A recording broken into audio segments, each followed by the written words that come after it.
दोस्तों, आज के इस वीडियो में बात करेंगे हिंदी अनिवार्य में कक्षा 11 में एक पाठ दे रखा है मीरा। सबसे पहले जान लेते हैं मीराबाई का जीवन परिचय। मीराबाई का जन्म 1498 में मारवाड़ रियासत के कुड़की गांव में हुआ था। इनका विवाह है वह 12 वर्ष की आयु में चित्तौड़ के राणा सांगा के पुत्र कुंवर भोजराज के साथ हुआ। शादी के 7-8 वर्ष बाद ही इनके पति का देहांत हो गया था। इनके बचपन में ही कृष्ण भक्ति की भावना जन्म ले चुकी थी, इसलिए वे कृष्ण को अपना आराध्य और पति मानती रही। कृष्ण भक्त कवियों में मीराबाई का प्रमुख स्थान है। चित्तौड़ राजघराने में उन्हें अनेक कष्ट उठाने के बाद वे वापस मेड़ता आ गए। यहाँ से उन्होंने कृष्ण की लीला भूमि वृंदावन की यात्रा की। जीवन के अंतिम दिनों में महत्वपूर्ण बात है ये इस्माइल जो कार्यक्रम चल रहा है उसमें एक सवाल भी पूछा गया है कि मीराबाई का अंतिम जो जीवन है वह कहाँ पर बीता। तो जीवन के अंतिम दिनों में द्वारका चली गई और उन्होंने वहां पर ही अपना अंतिम शेष समय वह बिताती है। और ऐसा माना जाता है कि वही रणछोड़ दास जी के मंदिर की मूर्ति में वहां पर वह समाहित हो जाती है। इनका देहावसान 1546 ईस्वी में माना जाता है। मीराबाई के द्वारा रचित रचनाएं हैं। मीरा ने मुख्यतः स्फुट पदों की रचना की है। यह पद है मीराबाई की पदावली के नाम से संकलित है, जबकि दूसरी रचना है नरसिंह जी को मायरो। मीराबाई के द्वारा रचित साहित्यिक रचनाएं उनकी विशेषताएं हैं। मीरा सगुण धारा की।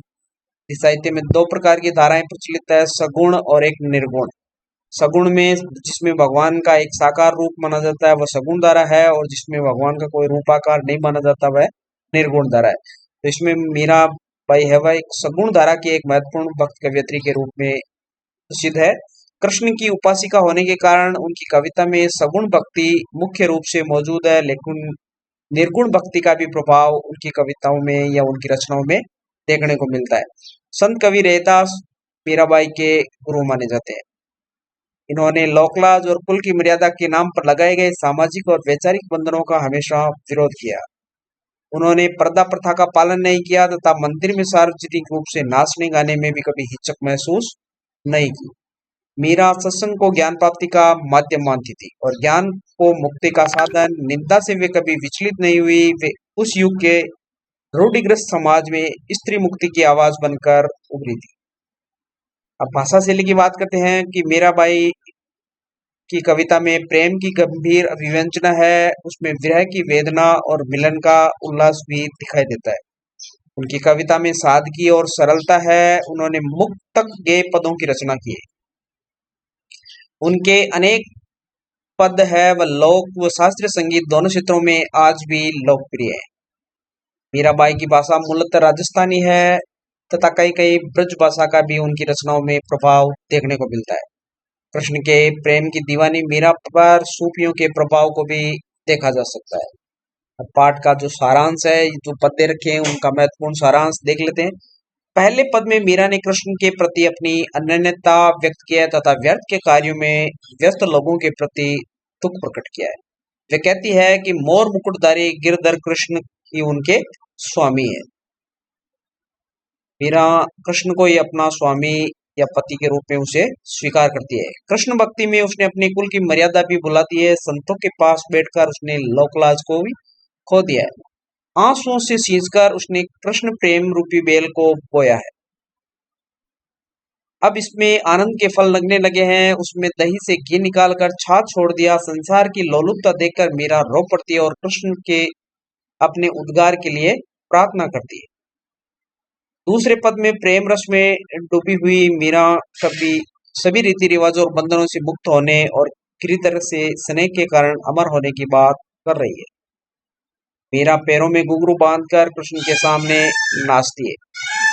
लोग इस हरकत पर उसे बावड़ी कहते हैं तथा कुल के लोग उसे कुलनाशिनी कहते हैं। राणा विक्रमादित्य के द्वारा मीरा को मारने के लिए जहर का प्याला भेजा जाता है, जिसे वह हंसते हुए पी लेती है।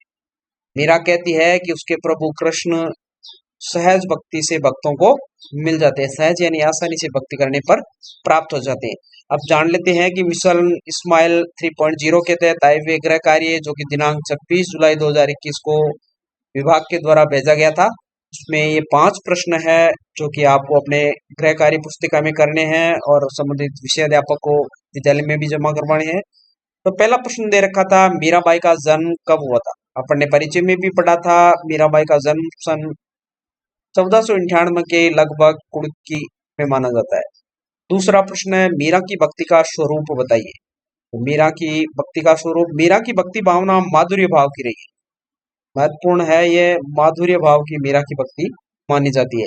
आध्यात्मिक दृष्टि से वे कृष्ण को अपना पति के रूप में स्वीकार करती है। अगला प्रश्न है, मीरा कैसे अपना एकमात्र कैसे नहीं है ये किसे अपना एकमात्र सहारा मानती है? वह कृष्ण को ही अपना एकमात्र सहारा मानती है। अगला प्रश्न दे रखा है, मीरा ने प्रेम की बेल को किससे सींचा है? तो मीरा ने आंसू से सींचकर उसने कृष्ण प्रेम रूपी बेल को बोया है। और अंतिम प्रश्न दे रखा है इसमें, मीरा किसे देख करके प्रसन्न होती है? मीरा कृष्ण के भक्तों को देख करके प्रसन्न होती है और संसार के अज्ञान व दुर्दशा को देख करके वह रोने लगती है। तो इस प्रकार ये 26 तारीख का जो गृह कार्य है स्माइल 3.0 के तहत भेजा गया था उसको यहाँ पर हल किया गया है। अब देख लेते हैं, आज 28 जुलाई 2021 को स्माइल 3.0 के तहत कक्षा 11 में मीराबाई पाठ से ही 5 प्रश्न और पूछे गए हैं, तो उनका हल भी इसी वीडियो में देख लेते हैं। मीरा किसके समक्ष नृत्य करती है? पहला प्रश्न पूछा गया है, तो मीरा पैरों में घुंघरू बांधकर कृष्ण की प्रतिमा के सामने भक्तों के साथ लीन होकर के नाचने लगती है।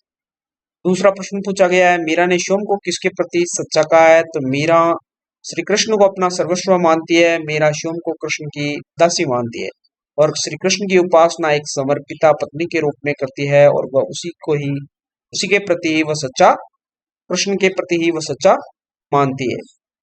अगला प्रश्न है, मीरा को विष का प्याला किसने भेजा? तो राणा विक्रमाजीत सिंह ने उन्हें मारने के लिए विष का प्याला भेजा जिसे उन्होंने हंसते हुए पी लिया था। अगला प्रश्न है, मीरा ने जीवन के अंतिम दिन कहाँ व्यतीत हुए? तो मीरा के जीवन के अंतिम दिनों में वे द्वारका चली गई। माना जाता है कि वही रणछोड़ दासी की मंदिर की मूर्ति में वहां पर वह समाहित हो जाती है। और अंतिम प्रश्न है कि मीरा के गुरु कौन से संत माने जाते हैं? तो मीरा के गुरु संत कबीर दास माने जाते हैं। तो इस प्रकार विभागीय स्माइल 3.0 के तहत वह इस पाठ का परिचय और महत्वपूर्ण बिंदु अपन ने इस वीडियो में जानने का प्रयास किया। उम्मीद करता हूँ ये वीडियो आपको अच्छा लगा होगा। अगर वीडियो अच्छा लगे तो लाइक शेयर और सब्सक्राइब जरूर करें ताकि इसी प्रकार के वीडियो आपको लगातार मिलते रहे। Thank you.